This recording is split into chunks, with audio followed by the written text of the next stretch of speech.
humilló a Occidente. Nayib Bukele, el joven presidente de El Salvador, no dudó en exponer las fallas de dos supuestos gigantes del continente. Frente a los senadores argentinos, afirmó con una seguridad implacable que en su país no hay desempleo en la agricultura, ni en la construcción, ni en el turismo. Pero las palabras de Bukele no solo fueron un golpe a Javier Milei, sino también una humillación para Joe Biden. En Estados Unidos, el desempleo sigue siendo un problema grave, y Bukele no dejó pasar la oportunidad de subrayarlo. Tenemos que importar trabajadores de Honduras y Nicaragua porque no hay suficiente mano de obra en El Salvador, afirmó. Los detalles, a continuación. ¿Quieres saber cómo se puede fundar la patria grande? Mira el final del video. Se rió de Estados Unidos. Nayib Bukele caminó con paso firme, seguro, al interior del Congreso argentino, un lugar histórico que había visto desfilar a las más importantes figuras de la política mundial. Pero esta vez no era cualquier visita. Era el turno de un hombre que, desde el pequeño El Salvador, había desafiado al mundo entero. Al enfrentarse a los senadores argentinos, no hubo titubeos ni formalidades huecas. En El Salvador no hay desempleo en la agricultura, no hay desempleo en la construcción, no hay desempleo en el turismo, declaró con la confianza que solo puede tener quien ha transformado su país contra todo pronóstico. El aire en la sala se tornó pesado. Aquella declaración no era solo una constatación de los avances de su gobierno. Era un golpe directo a Javier Milei y Joe Biden, el líder de la supuesta potencia mundial, que veía cómo su país se hundía en la sombra del desempleo. Mientras Argentina se debatía en una crisis económica que llevaba décadas afectando a su gente, y Estados Unidos enfrentaba niveles alarmantes de desempleo en sectores cruciales como la construcción y el turismo, Bukele contaba sus éxitos.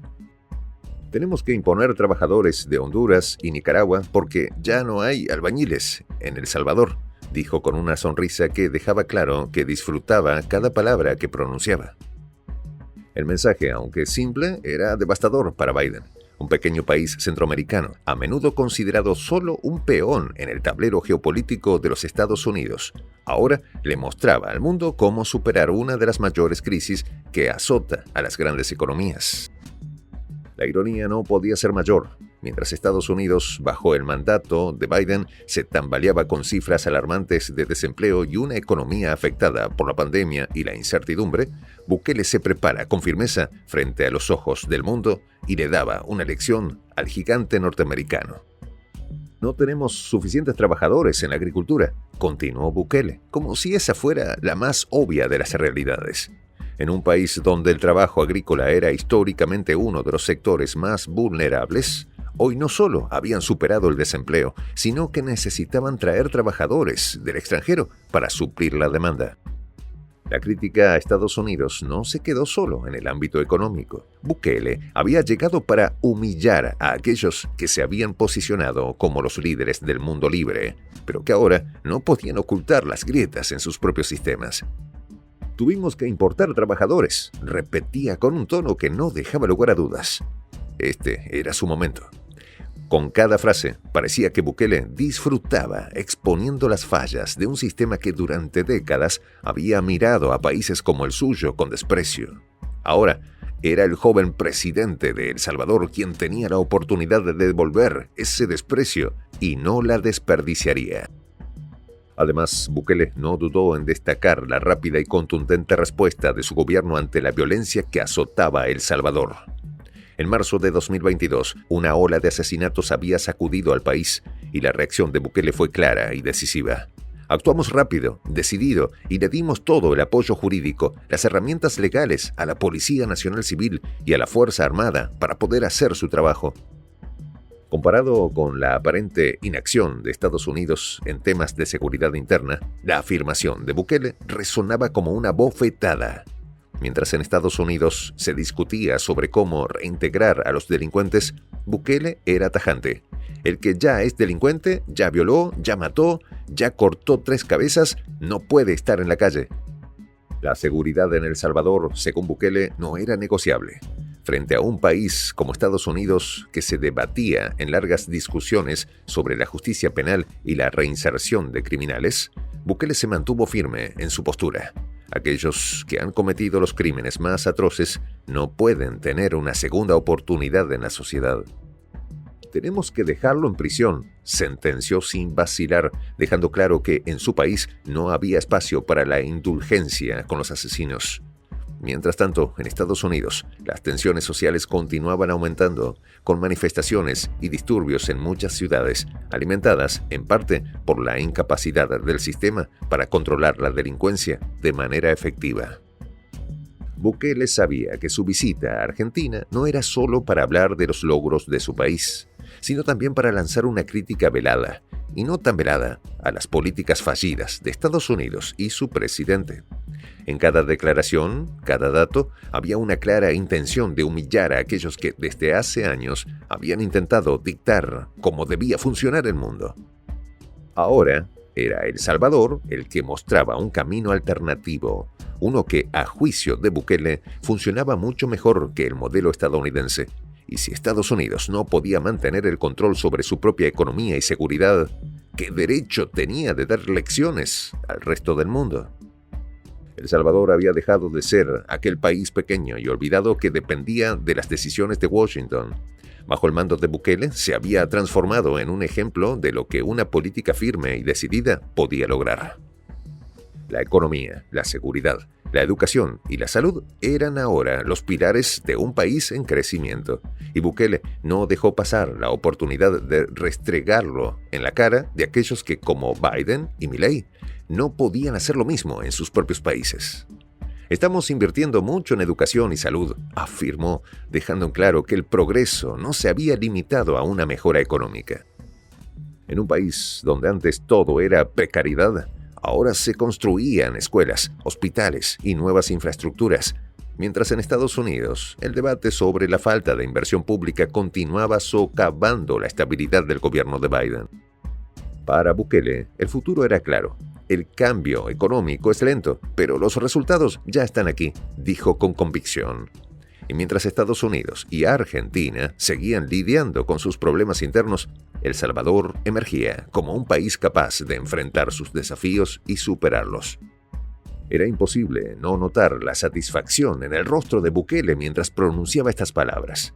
En su visita a Argentina no solo habló de lo que su gobierno había logrado, sino que dejó claro que en su visión, Estados Unidos y sus aliados ya no eran los modelos a seguir.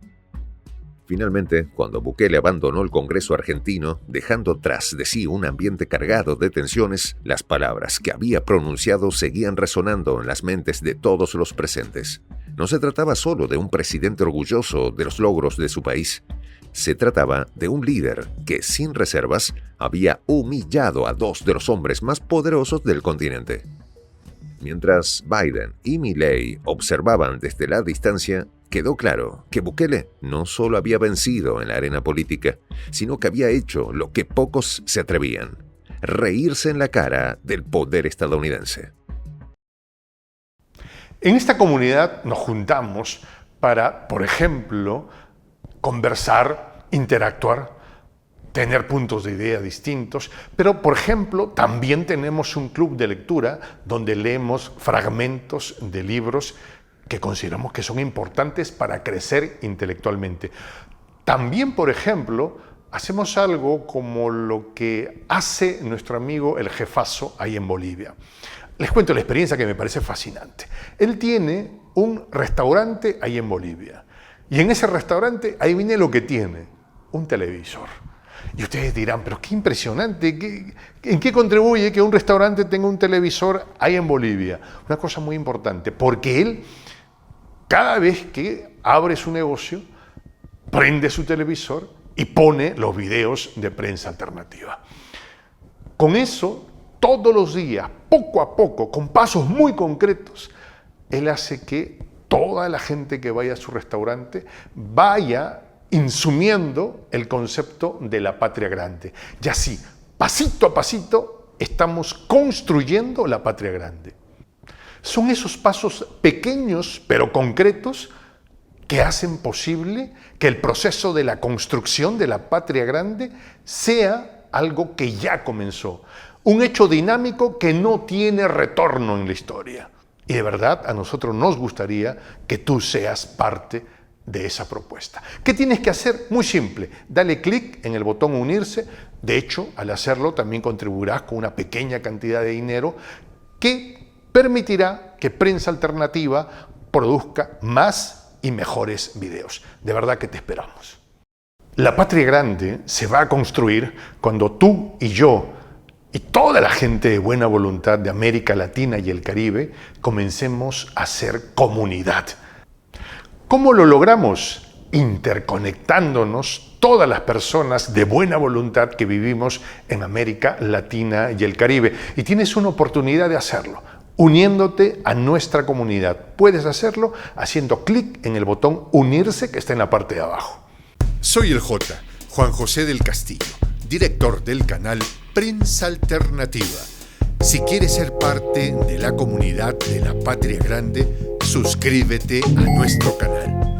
Si es que quieres que te lleguen las notificaciones cada vez que subimos un video, activa la campanita. Si quieres apoyar a nuestro canal económicamente, puedes hacerlo a través de PayPal. El enlace está en la descripción del video. A nombre del equipo de Prensa Alternativa, me despido con esta expresión en el quechua milenario, Tupananchis Kama, cuya traducción es hasta volvernos a encontrar.